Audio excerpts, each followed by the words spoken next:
Welcome, and thank you all for joining us in honor of National Eating Disorders Association's NEDA Awareness Week 2015. My name is Sonia Renee Taylor. I'm a performance poet and activist and founder and radical executive director of The Body Is Not an Apology movement focused on radical self-love and body empowerment. And we are just really excited to be here and to be part of this conversation today. I will be moderating, and we have some amazing, brilliant experts who we will be talking with today. And so I certainly want to give them all a chance to introduce themselves in just a second. Mainstream media paints a very limited picture of who struggles with eating disorders. And within the eating disorder field, that narrows the view and can have a really negative impact on everything from outreach to education to research and treatment. The National Disorders Eating Association is committed to expanding the conversation and amplifying underrepresented voices and moving towards real change. And so consequently, we're really excited about this conversation today and some of the information that will come out of it that will hopefully move us toward expanding this conversation so that it is more inclusive and allows everyone who has needs around eating disorders and disordered eating to show up and have their needs met in the conversation. So I'd love to get started, and I'd like to start by asking all of our panelists to quickly introduce themselves. And we can start with you, Dagon. Okay. Hi, my name is Dagon Vandemark. I'm so happy and honored and excited to be on this panel. Thank you so much. It's great meeting all of the other experts here. I am the founder of TFED, Trans Folks Fighting Eating Disorders. Awesome. Thank you. My name is Roger. Glad to be part of the panel with amongst wonderful people. I'm one of the core team members of TFED, of Trans Folks Fighting Eating Disorders as well. Awesome. Thank you. And I'm Gloria. I co-founded the group I'm Not White and I Have an Eating Disorder. And I also run the Nalgona Positivity Pride page, which is a page for people of color, decolonizing, and fat positivity. Awesome. Thank you. I am Dr. Hannah Jackson. I'm a postdoc at the Nebraska Medical Center. My research focuses on eating disorders and body image issues among minority populations, specifically in Asian females and Asian adolescents and adults. Awesome. Thank you so much. Thank all of you for taking the time today to be a part of this conversation. So the conversation about the need to provide a platform for people with eating disorders whose experiences have been marginalized came up last year between body image activist and media literacy vlogger Melissa Fabello, as well as Dagon and Gloria. And I'd love for either Dagon or Gloria to tell us a little bit more about the project, how it was born, and sort of what it does. So it was a collaboration, again, like you mentioned, with Melissa and National Eating Disorders Association. And the focus was to create a platform for underrepresented voices and communities who struggle with eating disorders. So our job was to help with the process of selecting the submitted pieces and just make sure that they follow the core value of the project, which was intersectionality. Mm-hmm. Awesome, thank you. And so that's a great sort of way, I think, to begin this conversation. I think there's a lot of stuff that we'll be jumping into and talking about, but I realized through some of the notes that one of the things that we would be addressing is this concept of intersectionality, and I realized that it might actually be really important for us to define that for our listeners so that they at least have a framework for understanding sort of some of the conversations we're talking about. So is anybody sort of willing to jump in and give us a working definition of intersectionality?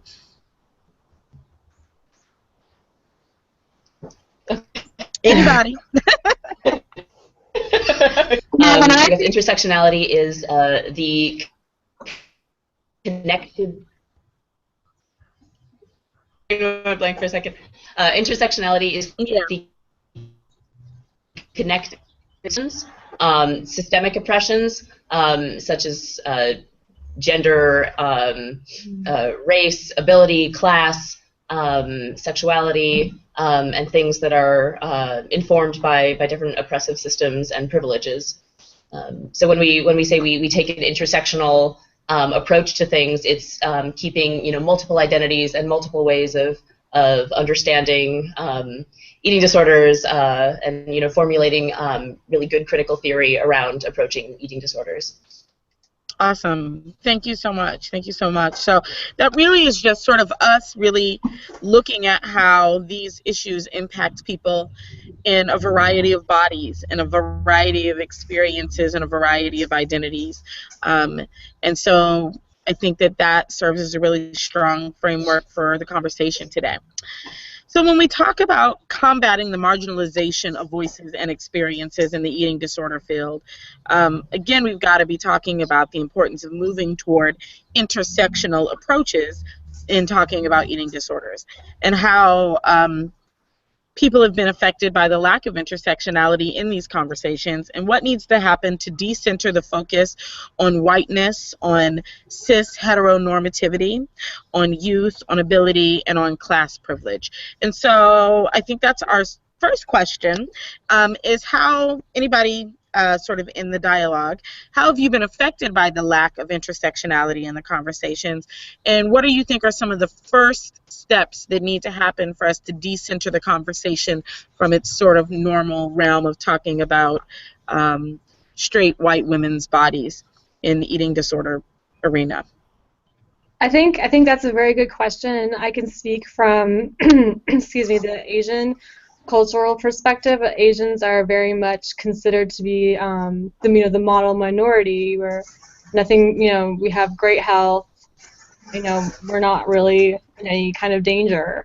And I think we really need to make people aware that it is a myth, and that Asian Americans are just as at risk for eating disorders as anyone else is. And I think it's a problem that affects within the Asian community and without externally. So externally, people of other races look at Asian Americans and think we're the model minority, and I think that really internalizes into Asians themselves, where they think that now we are the model minority. How could this happen to us? This can't happen to us because we are the model minority. So I think especially in regards to the Asian populations, that needs to be addressed and debunked, essentially, is this myth of the model minority. Absolutely, absolutely. I hear you saying how it just really invisibilizes the community and people in the community who are struggling with eating disorders. Right.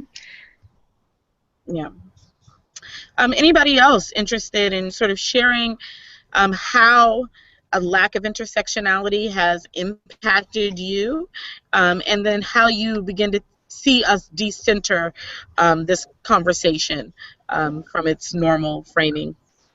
Well, for me, it has been very disappointing because I came straight out of foster care and had no insurance, no job, no money, and living in poor black urban neighborhood. And when I was able to see a professional help or a doctor, they told me my eating disorder wasn't it, my overeating, and I was told that just because I'm black, or the black community was told that we're natural big and we naturally eat a lot, and I just have to deal with it. And I was basically told get out the door because you waste all the time because you don't got the money to pay for the eating disorder resources. We cannot help you. And I felt like that took me more into my eating disorder because there was no resources, no places or facilities for me to go to reach out to, because of my being a person of color, identify as black, being ignored. And I feel that health professionals and doctors need to be aware that not just high income level face eating disorders. Everyone on the spectrum faces eating Absolutely, disorders. absolutely. Thank you. Aware of this, we could start the center and opening up people of color community, the trans community, and the low income levels communities. Yeah. So I really hear you Feel like saying that a lot of the work is about um, educating the medical institutions around not having sort of their internal bias and the stereotypes that they come into engagement with us with, right? Like how Yeah. all of their bias shows up when we come to the table asking for assistance. Exactly. And I also hear you saying that that we've got to be looking at how we create access for people along the class spectrum as well. So how do we Yeah. create resources for poor people and lower income and working class folks as well? Yes. Awesome. And for me, I struggled with various eating disorders, but because I never saw somebody who looked like me talk about eating disorders, I never felt validation for my problem. So that only made me feel isolated, but I also held it as a secret. And we all know that all of that is a disaster for your overall well-being.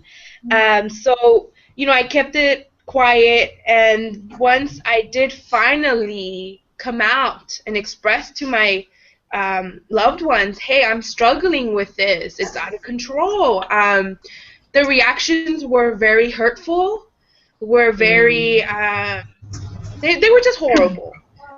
So, it's just that this idea that it only affects certain people is really, really affecting people's ability to come out, right? And then when I did go out and try to get help, I had to deal with microaggressions from professionals, not being able to understand what it is to be a brown Chicana woman.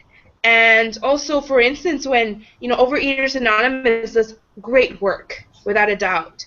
But when I would go to these meetings, I never saw somebody else like me. They were all mainly older white folks, So, it's just very damaging for folks of color or people from other underrepresented groups. Can I add something to Absolutely. that? Absolutely. I just want to kind of give a background on myself personally. I'm half Asian, so this is kind of where my interest has come from. I've seen it, I've lived it, and I can relate to what Gloria has said about Asian cultures kind of feeling the same way, feeling the microaggressions from loved ones once you do kind of come out with this. Like I have a cousin who's Asian, and she told her mother she had an eating disorder, and her mother chalked it up to bad time management skills. So I think it's a lot of cultural stigma that's attached to these disorders, and I think that if we can break through the cultural barriers and across cultures, different cultures, we can definitely maybe find more support within the community, those cultural communities, for people of color. So I think it's definitely, my hypothesis or my personal experience has definitely been a cultural barrier or, with misunderstanding as well. Absolutely. Absolutely. I think that one of the things that we're sort of hearing in these conversations is that everyone gets impacted by the stereotypes that eating disorders are only for some people, right? And then so consequently, our communities have bought into that as well. And so that when we show up in our communities and our families, asking for support, they also don't have the framework to understand that this is an issue that impacts us as well, right? Absolutely. Right. Exactly. Yeah. Anyone else have anything else they want to add to that? I mean, when I've tried to access support for my eating disorder, I've struggled with bulimia and EDNOS for over 15 years. It's really hard, especially at lower levels of care, because I haven't had insurance in I don't know how long, to find even just support groups that aren't, only for women. I identify as trans, genderqueer, transmasculine, and finding places that I felt safe in, and that were just not, that would not just accept me, but like try to understand. Type of transcultural competency was really difficult. And beginning to look for resources on trans and gender diverse folks and our experiences with eating disorders, there just were none, which is why and how TFED came about. Totally, absolutely. I think what I'm hearing also in this conversation how important it is to have spaces where the people who are going through this look like you and have some sort of similar perspective and relationship to life experience. I think that that's an essential part of beginning the recovery process, is not feeling alone. But when we walk into spaces where no one else is like us, it reinforces that we're actually totally alone in this. All right. Yes. Awesome. So thank you all for that. Thank you for that. So we're talking about sort of these barriers to help and to support and to treatment. And so I want to get a little deeper into this conversation, because we're certainly hearing about some of these barriers being a lack of representation, a lack of diverse representation.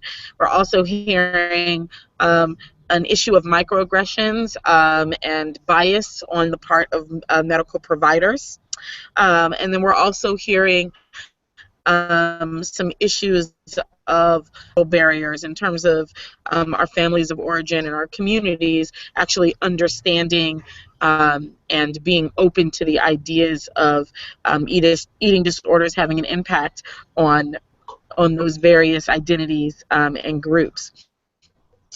And so I'd love for you all to talk a little bit more about what other contributing factors and barriers to care and support exist for underrepresented people in these mainstream conversations about these illnesses. Well, in regards to Asians and Asian Americans, there is a general stigma around mental health in general, where it's really not talked about. So, I mean, I would just say in general, the stigma of a mental health problem or issue or condition in the Asian culture is huge, and to have one is very, very shameful. You brought shame upon your family, and you did something wrong. That's the general idea that that exists in that Asian culture. Also, the culture is very. I think that I would say a barrier to it is definitely the culture is very much bought into the thin ideal, the white thin ideal, where a lot of female beauty products are aimed at skin whitening. There's a lot of attention to making the eyes wider, and we see alarming rates of eye surgeries to widen the eyes to get the white look, essentially the white eyes, and we see alarming nose surgeries to get like a straighter nose, so you have a more of a Caucasian nose, and we're beginning to see overall face surgeries just skyrocket. So there's an obsession, I would say obsession with the white ideal, the Caucasian ideal in Asian culture is to be beautiful is to be whiter, to be more Caucasian, and these surgeries are accepted among that culture. We see mothers getting these surgeries for their daughters, or having no problem, getting these surgeries for their daughters, and we see, we go into like any store, like a 7-Eleven in Taiwan. I've been to Taiwan several times, and you'll find rows and rows of skin whitening products, hand whitening products, umbrellas so you're not exposed to the sun, anything to make your skin whiter. Beauty magazines in Asia have pages and pages dedicated to how to make your eyes look wider, more open, less sleepy. I think that's just a huge contributing factor and huge barrier in the Asian culture. Is just that's what beautiful is looking like a Caucasian essentially. And then the mental health issue and that stigma is also a huge barrier. And this is just not something that's not talked about in Asian families and Asian society, Asian culture. You don't talk about mental health issues. And if you don't talk about it, you're not going to get help for it. So those are some of the barriers, I would say, are very big in the Asian community. Thank you for that, Hannah. Thank you so much. Gloria, what sort of barriers are you seeing showing up in underrepresented communities in these sort of mainstream conversations about eating disorders? I feel like particular for the brown community, if I were to go to a provider today and get my diagnosis for an eating disorder, it's more than likely that that conversation will not include anything about history and my connection to my grandparents and elders, right? Historical trauma pretty much explains the colonialism created people and Africans. So this trauma and this pain has been passed on generations without able to no time to heal, right? So for 500 years, if we think about it, indigenous communities and the black community has been dealing with poverty, dislocation, violence, disease. And this obviously, again, this pain doesn't just end there. You know, it's passed on. And if experiences a trauma, it's shown to affect the following generation, right? And this is a concept created by Dr. Maria Yellowhorse Braveheart, and she focuses particularly more with the Native American community. But as I mentioned, you know, being, for instance, my identity as Mexican, we're taught to never acknowledge our indigenous side. We are mixed descendants of the indigenous. So therefore, what they went through is also affecting us.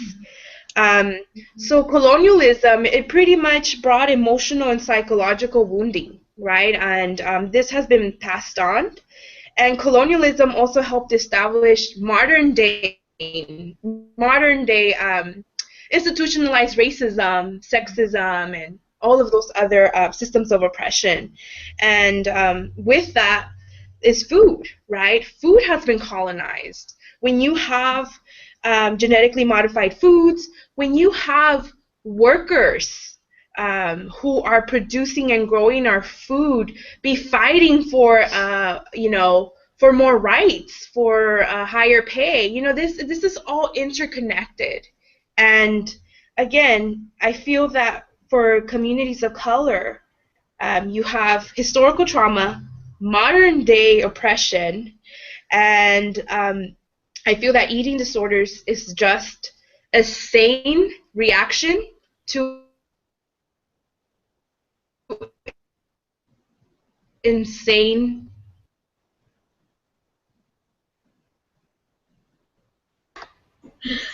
Can you repeat that last sentence for us? I think you fell out, and I feel like it was so important. So say that again for me, Gloria. You all seem to be frozen. Let's see here. Can you hear me? I can hear you, Dr. Jackson. I can hear you. But I believe that Dagon, Raja, and Gloria Can you hear me? Gloria, I think I can hear you, yes. Can you hear me? There you go. So I yeah. was mentioning that you know, eating disorders in communities of color are sane reactions to insane situations, right? Because we have to deal with historical trauma and modern day oppressions.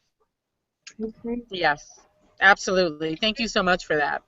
Thank you so much for that. I think that's such an important framework that we not be shocked that we are experiencing eating disorders in our communities when we look at the holistic sort of view of the things that we have, one, that we live with current day, and the historical things that we've been grappling with in our communities. So thank you for that. Raja, what sort of barriers do you see existing in the mainstream conversations around eating disorders? Well, for me, I feel that it's a big impact when it comes to income level, pertaining to access to professional support in the community. Because I feel it's like nearly impossible to gain access to professional support because they're in more higher income level communities. They're more in the white neighborhoods of higher class, and they're more geared to cis women that can afford it, that is on the stereotypical body type. And for me, as being a trans woman, on top of being from a low income level neighborhood, I hit all the trifectas of being a person of color, being a trans woman, and coming from a low income community.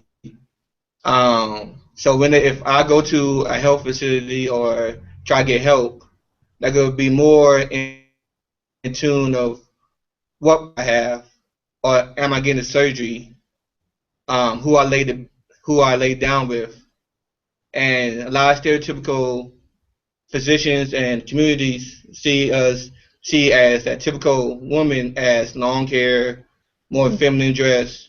But as you see, I dress more masculine sometimes, and I don't sometimes wear my wig or wear long hair. So they're more focused on that instead of my EDs or my eating disorder. Any low income, poor neighborhood, urban neighborhood, you will not find no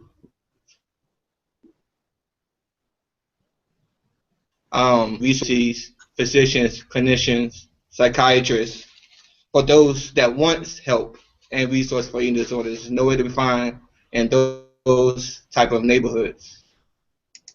So I mean, as both Raja and we're talking about, there's just resources, accessible, affordable resources, communities of color, for trans communities, for marginalized communities. The three of us are working really hard to kind of shift that power and have more conversations about like how funding is just distributed and whatnot. So the only resources aren't just concentrated in mostly inaccessible higher levels of care to which most of us just don't have access. Redundant. I think another problem is how expertise and authority are thought about in ED communities and ED spheres. And we need to also shift kind of like what that looks like and who has access to public positions of power with talking about our narratives. I mean, 20 years ago, ED experts were cis white men, and now they're mostly cis white women. But still, we just see a total lack of anyone from marginalized communities kind of at the forefront of ED spheres. And we really need our own narratives to have credence, you know, and to be looked at with the same authority, and we need to be thought of as experts of our own experiences rather than have about us without understanding, you know, where we're coming from. I think trans folk all have very hello. Yes. We have very tenuous relationships with the medical industrial complex. We've been pathologized in really problem and kind of and being seen as our own experts is really important. There's also the problem of representation at higher levels of care because so many people in the ED spheres are white women, are cis white women.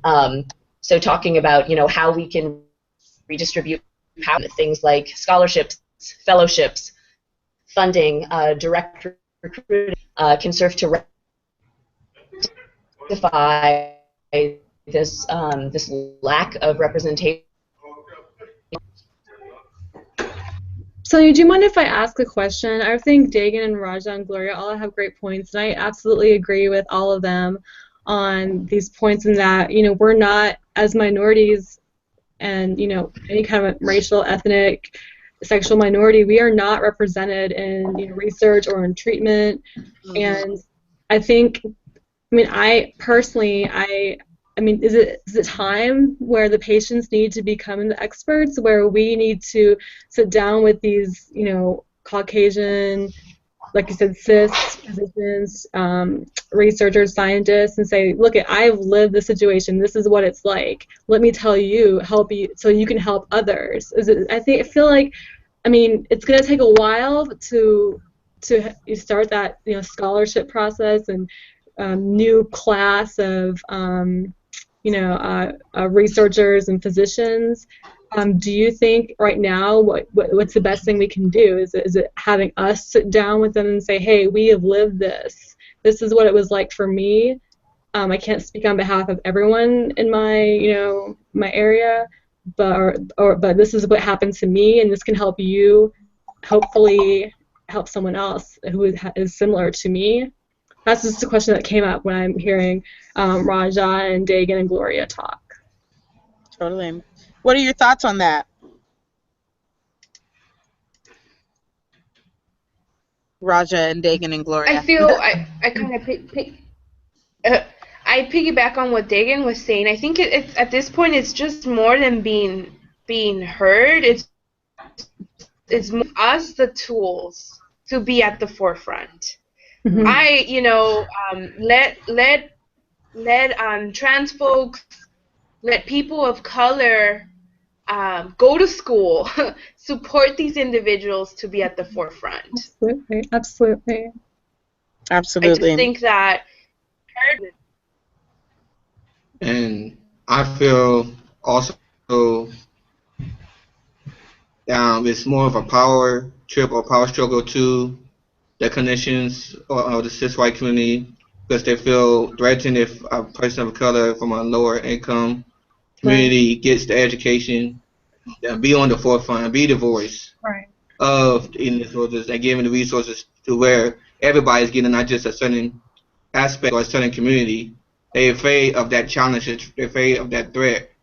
But I feel that it should be felt as a threat. It should be felt as opening up education for everybody, for every community, for all income levels, no matter how you identify gender-wise, how you identify sexual role-wise, or ethnic-wise, or background-wise, or race-wise. It should be accepted, and voices should be heard for all spectrums of life and communities.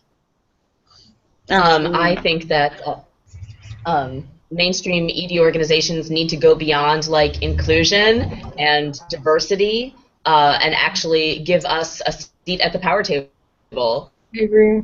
And this is money and funding. And mainstream ED orgs need to start asking we need rather than trying to speak for us.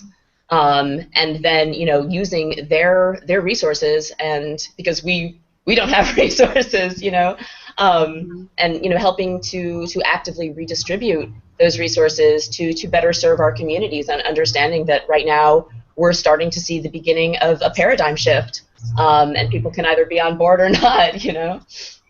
I also want to add another thing is that for me personally, my first few years struggling, I was, part of my illness was that I didn't want to recover at that moment. I didn't. And all the information that I was looking in the medical websites was do this to recover, do this, do that. And I never heard anything about harm reduction, right? Mm-hmm. There's harm reduction for substance abuse. Why can't there be why can't there be harm reduction for eating disorders as well? Right? Mm-hmm. And that could be the first step before recovery. Mm-hmm. Had I known about harm reduction, I wouldn't have harmed my teeth, and other health issues. So I think that's another thing that needs to be talked about. What happens when this person cannot afford insurance, can go to a medical institution, right? Or doesn't want the help to recover. Right. Then they need other options as well. Another thing that I want to talk about is I'm a firm believer in the community. And what does community-based recovery look like? That's never talked about either. So we go to these institutions, right? And that's great, and that might work for some people, but it might not work for others. You know, I didn't get in an inpatient facility at all because I had to work, right? I had to work. Healing, my recovery happened through my friends in my community, right? So how does community-based recovery look like, and how can nonprofits help concept? Yeah. Absolutely. So what I'm really hearing from all of you is, one, there are a couple of things that are jumping out at me. The first is that what we are seeing in the realm of eating disorders is what we are seeing in the world as it relates to oppression. That the systemic barriers of inequity and injustice play out in this arena the same way that they play out in all of the arenas of our social sphere, right? And the other thing that I'm really hearing you all say is that there's a connection between the sorts of um, tools for recovery that exist and who we engage in the development of those tools. And so that if marginalized communities are not at the table in a leadership role, then what we'll continue to get are these trickle-down resources that do not fit our community needs. That's what I'm really hearing you all say. Exactly. Yes.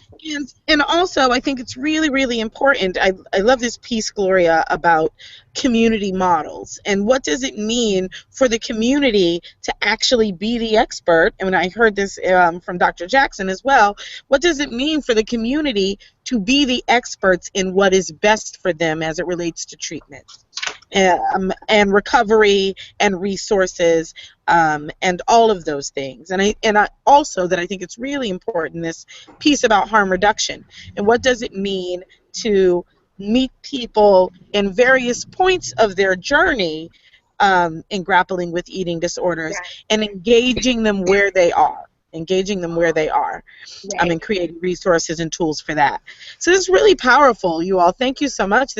I think these are essential elements in terms of how do we move from sort of being victims of this system that doesn't include us to beginning to say what we can be doing to shift that. And what I'm hearing is that eating disorder organizations, those with the most resources and power, need to begin creating space to open up the avenues of power to the communities that are most likely not to be reached right now and most likely not to be engaged currently.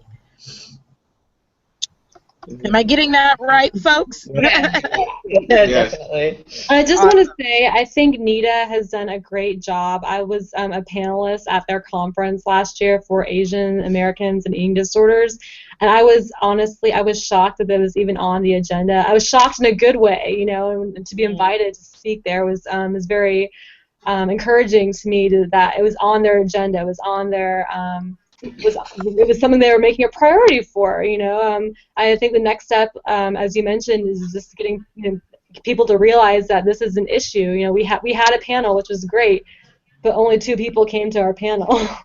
So, you know, I think NIDA has done a great job in at least taking that first step. So I just wanted to mention that.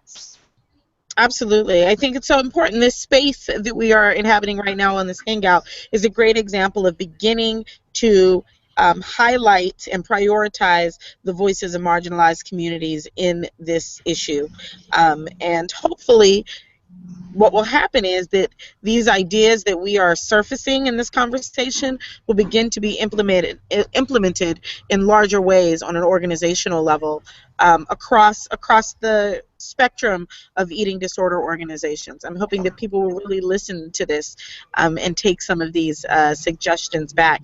I want just really quickly, sort of as we prepare to wrap up, I would love again for you all to talk about to sort of really frame this idea of solutions. And I really want to go back to this idea of community solutions, because so many of you all are in the solution arena. That's why you're here. And so I would love to know more about your organizations specifically, and sort of, I think we've heard why they came about, but what are you all doing right now in this arena that you're finding is successful and working and reaching people, reaching marginalized communities around the issue of eating disorders?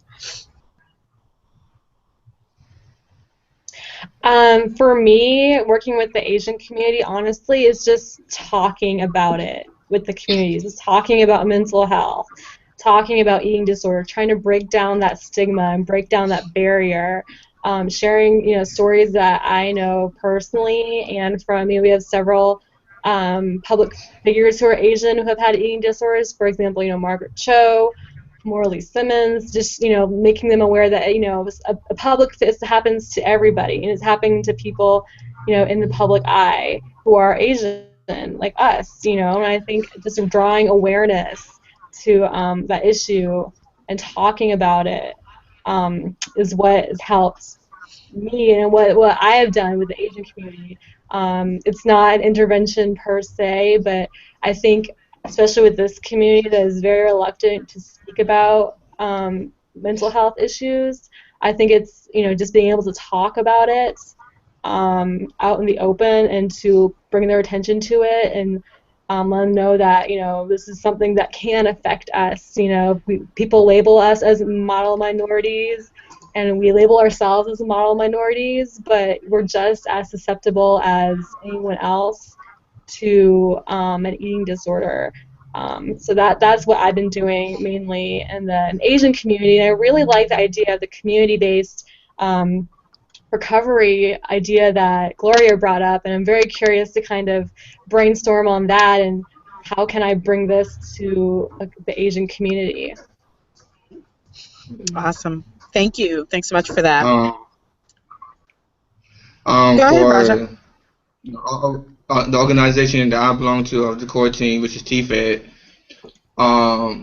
what we try to bring to the table is try to educate health professionals, from therapists to psychiatrists, to create safe spaces for communities, for the trans community, for the people of color community, for the low income communities, and try to combat this narrative, especially for the trans community, that eating is a trans narrative out there, that just because you're trans and you go through the surgery, you cure it from having an eating disorder, and they're not understanding the aspects and the points of the dysphoria and the body dysmorphia that goes along with it. It's not just a trans narrative; it's more as a regular eating disorder, and we try to create these spaces for them to make their facility more gender sensitive, be respectful of the different gender identities that may come in their facility, how they cater the website of more opening and more inclusive to the trans community, to the people of color community, to the queer communities, where it's not just showing the stereotypical picture of a cis white woman, um, and how to be more open, more respectful, how to address somebody that comes in to identify as trans or a different gender identity, to able to create bathrooms, create the safe spaces, because we don't want to, our communities don't want to come to a space where we know that we are looked down upon, knowing that they look at us because the way we look, the way we identify, or what area or community we are from.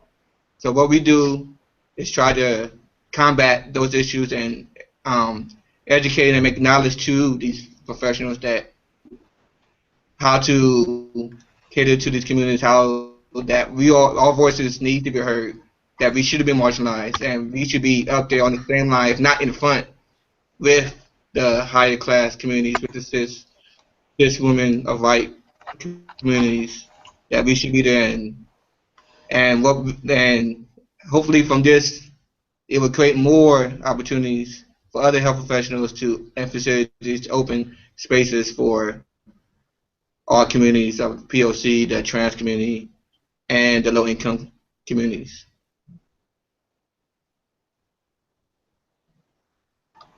What about you, Dagon? Me? Yeah. Sorry. Yeah. Piggybacking on what Raja said, part of our work is educating healthcare professionals, but the other part of our work is creating community-centered spaces, community-led spaces, both in terms of support groups and these kind of day-long or weekend-long, hopefully, mini conferences, like healing retreat/conferences that we called healing initiatives. And we had our first one in November in Los Angeles. And it was wonderful. It was a day of workshops, a community meal, performances, support groups. It was really amazing. It was closed to trans and gender diverse folks with an emphasis on youth of color, and it was so phenomenal.